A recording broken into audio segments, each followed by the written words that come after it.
Do you think that was? I remember this already. Graduated with a BBA in finance. So when I would do things within my control, like dressing well, it really made me feel like I was the man. Like, yeah.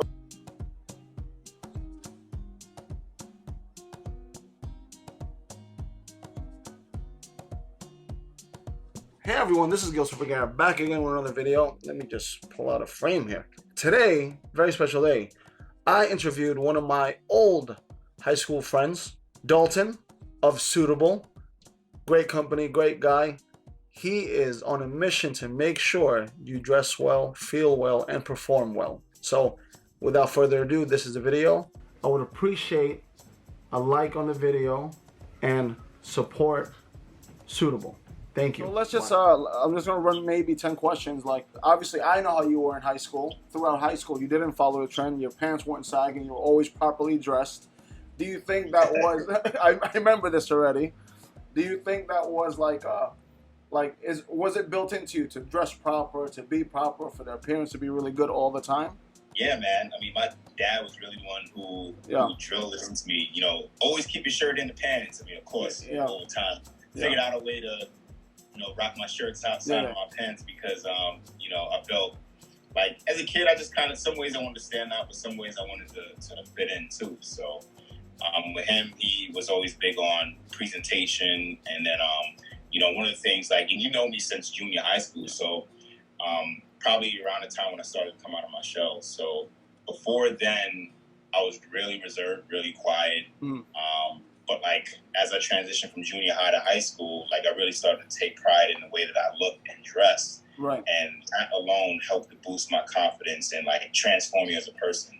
Right. So style's always been really big and important to me, and it comes from pretty much my dad. Oh, that's amazing. And I know a little bit of is he your first generation immigrant from Africa?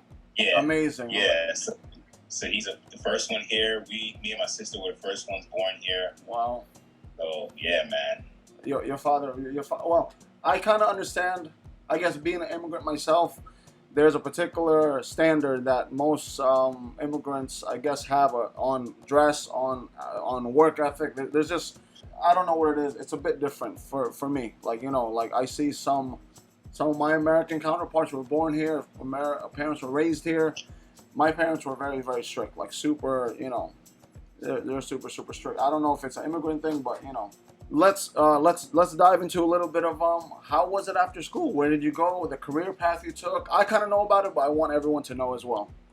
Yeah, sure, man. So when I was in high school, first I wanted to be an architect, and then I was like, all right, well, I didn't think that they made a lot of money because I looked in the dictionary of occupations, and I was like, all right, they starting salary wasn't that great. And so I was like, all right, I think I want to do something else. And I saw the movie Wall Street. Okay. And I was like, I think that looks interesting. But at the time, my dad was like, well, why don't you try computer science? And I failed miserably at that. I had AP computer science in high school. And I think I missed the class. And if you miss a class and you don't know where to put a semicolon or a period in the code, that's it. So I was finished. So after the first semester, I was like, I'm done with computer science. No computer science. Yeah. Oh wow. And I had this investments class at the high school. Oh really? And they showed the movie Wall Street, and I was like, yeah, that's cool. I want to do that. They make a lot of money. Oh yeah. And so even though I applied to all of my schools as computer science and got into schools with computer science as a major, I wanted to do finance. And so just fast forwarding through the process, I ended up going to Temple because Temple was in my top picks of schools, and they agreed to change my major before I started before I started classes. So ended up going to Temple. Graduated with a BBA in finance. After that was really tough to find a job. I didn't have any internships. I didn't have that notion of you got to do an internship and you got to have a structured path if you want to be in finance. I wanted to be an investment banker. And so after school, really again, leveraging networks, leveraging family, friends. Someone put me in touch with a guy who was a business manager at Nielsen Media. Okay. So he looked at my resume. He's like, oh, this looks good. I came in for an interview, got the job. So even though it wasn't in financial services, I ended up getting a job in finance as an associate business manager. And that was cool for a little bit. And again, leveraging networks, I got into an analyst program at JP Morgan from there. So it was a rotational program. And one of the final areas that I landed was a rotation that I actually carved out for myself, again, through relationships in securities lending on the trading desk. So I sat there for a little bit. And then I ended up getting a full-time offer after the rotational program there. Mm-hmm. Then the crisis hit. That was 2008. Yeah. Oh, wait. Yeah. And yeah. So as you know, the crisis, trading floor, it just wasn't a good storm. So, I ended up leaving the firm, had a package and all of that stuff, and had some time to think about what it is I really wanted to do. And so there was a gentleman that I had met when I was taking some classes who ended up helping me find my way into management consulting. Okay. So I worked for a management consulting firm for 5 years, I think. Mm.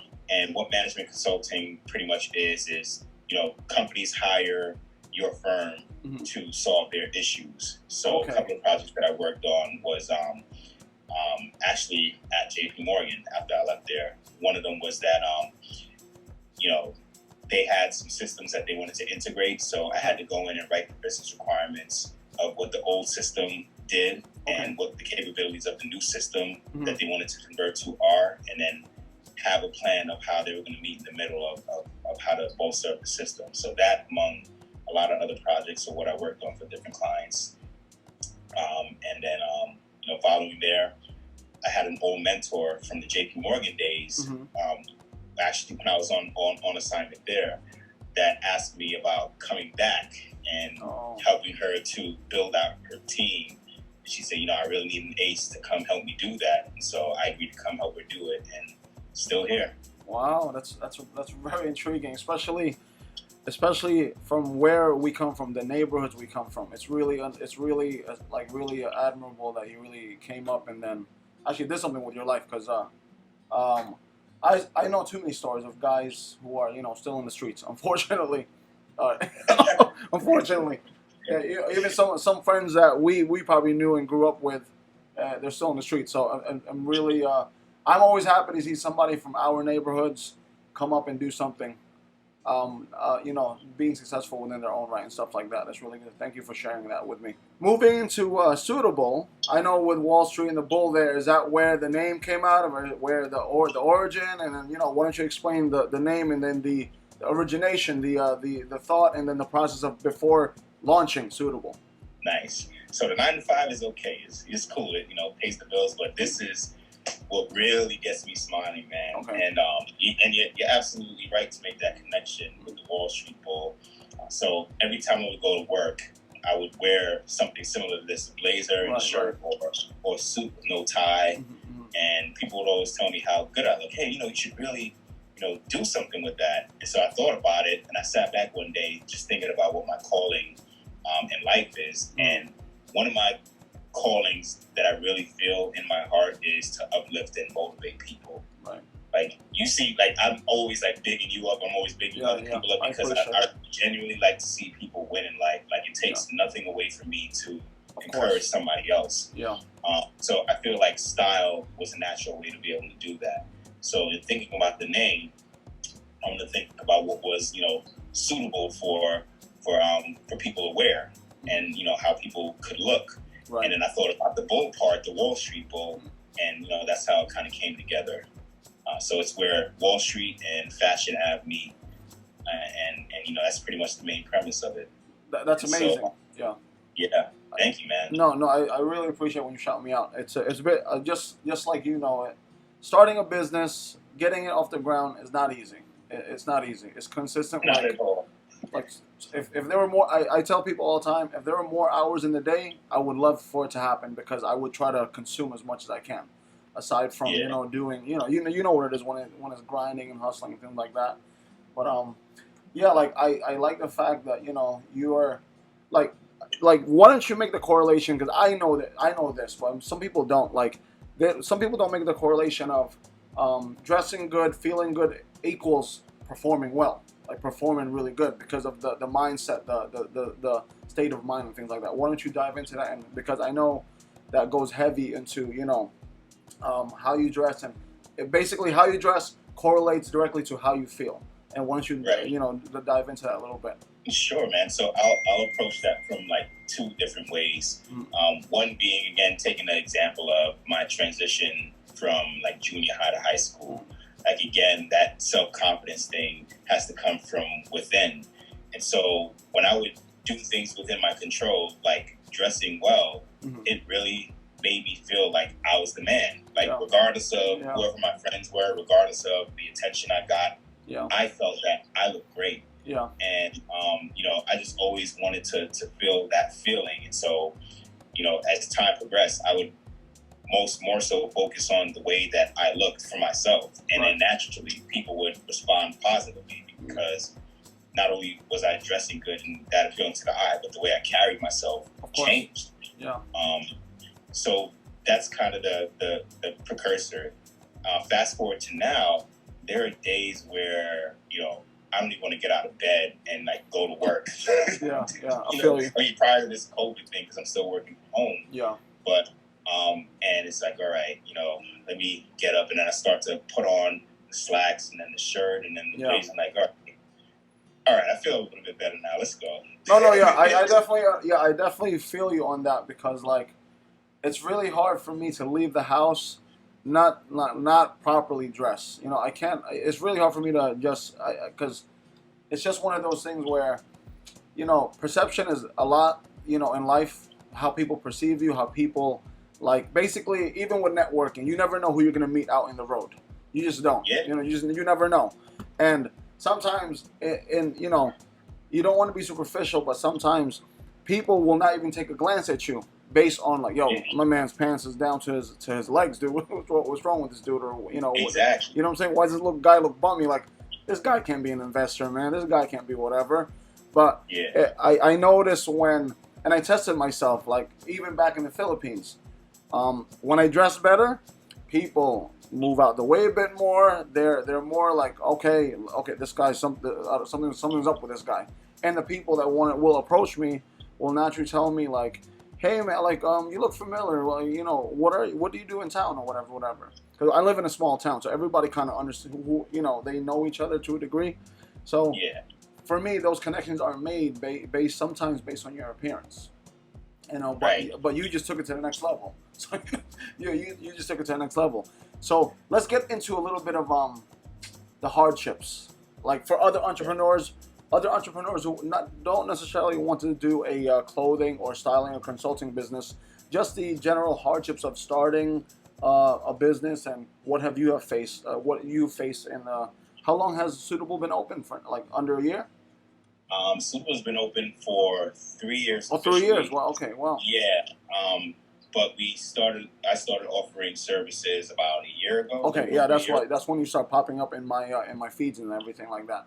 Yeah. So why don't you? Prior to then, and even now, I started off with writing the blogs that give you know, the general information in different categories of what to wear, what not to wear. Right. And I just launched another blog.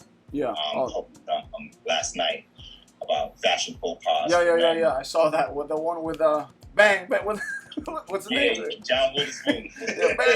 bang. Yeah. No, that was comical for me. But like, why don't you dive in the 3 years in? What stories do you have for entrepreneurs? Like, what are you willing to go through to get your thing lifted off and whatever, you know? Oh man, it's harder than I thought. Like, I knew it would be tough, but it truly is self-motivated. And if you don't do anything on any given day, then you know it can kind of snowball into more of nothing.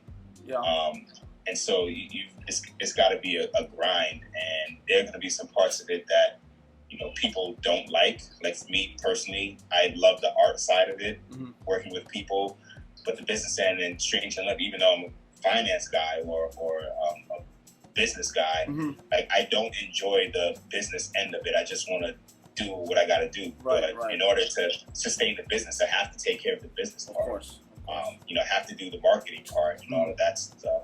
All of that is necessary so that I can do the creative side for everyone else as well.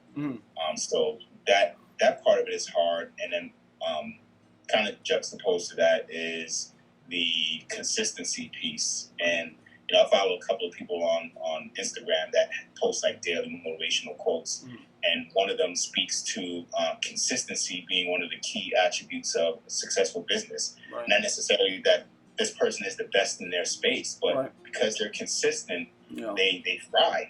Right. And you know, I find that when I have more consistency, that not only is it more successful, but it excites me even more about the business that I'm in. Right. So those are two main things that I've taken away from this experience so far. Right. I think I feel the same way. It's through that consistency you get the residual effects of success. It's just a consistent. And I tell a lot of people who want to start businesses and they have these big grandiose plans of what to do, what I'm going to do, and then when they actually start it, it's like 6 months in, it's like, oh, what did I get myself into?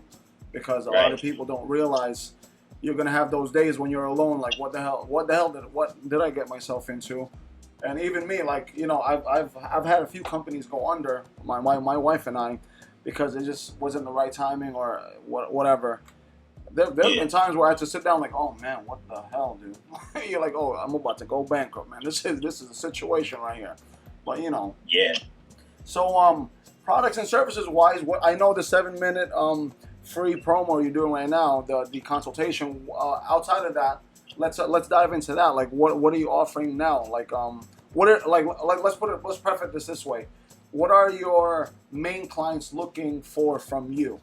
Like, is it just, yo, Dalton, just dress me up or whatever, man? Or what is it really like to the core? What your customer base is really looking for? What you're seeing the trends are? I'm glad you asked, man. So I have 5 main services. One is a general consult, which is about 45 minutes, and we talk about whatever it is you want to talk about during that time frame. What's your style? What do you like? What are you trying to achieve? It helps me to learn more about you as a client. Advice use. It's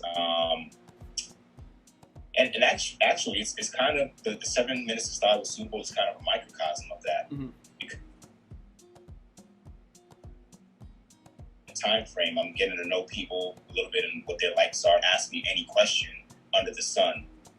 And so this is kind of a larger association with that. So what should I wear for work? You know, I've had a pair of pants that I've had for a while, but I haven't worn. Should I get rid of them? Right. Whatever it is. Then you've got the other service, which is a shopping excursion, where I actually work with you to figure out what it is you want to shop for. And I do some pre-shopping. And then we would get together, you try them on, you would figure out whether you want to keep it or not. And then that's the shopping excursion. That's about 2 hours with the client, but I do, you know, about an hour and a half of pre-work ahead of our meeting so that we can get the ground running. Then there's a closet cleanse. So again, on the premise of I've had this pair of pants in my closet for however long, or this shirt or this suit, you know, should I keep it? What do I need to buy? If I'm keeping it, do I need to tailor it? And going through with the person with their closet, helping them to lean it out. And then the other 2 are specific. One is helping grooms and groomsmen in preparation for a wedding, so styling. Yeah. And then the other is special event styling. So if you have a black tie affair or all white affair or some form of gala to go to, I would be your guy that would help you source whatever it is that you want to wear and help you develop that style. I'm actually working with a client who has an event next weekend. And so we're in the process of putting something together real great for them. That's really good. That's good. Now, I know you posted it the other day. When they look at someone like you, very well dressed, you're like, man, this man put a lot of money into this. And I know you posted it. But tell people, like, does it really cost a lot of money to get to the level of being looking good, just being suitable? No, it doesn't cost. It doesn't have to cost a lot of money. Mm-hmm. It costs some money, of course. So I'm not gonna be naive and say, you can, take $10 and get it done. No, of course. Although I have heard that you can find some pretty great stuff at the thrift store. So, right. But yeah, you don't have to break the bank to do it, and we can go based on whatever your budget is. So if you've got $200, you can get a blazer or a sports coat for $50, a shirt for $30. Wow. Maybe a pair of shoes for $100.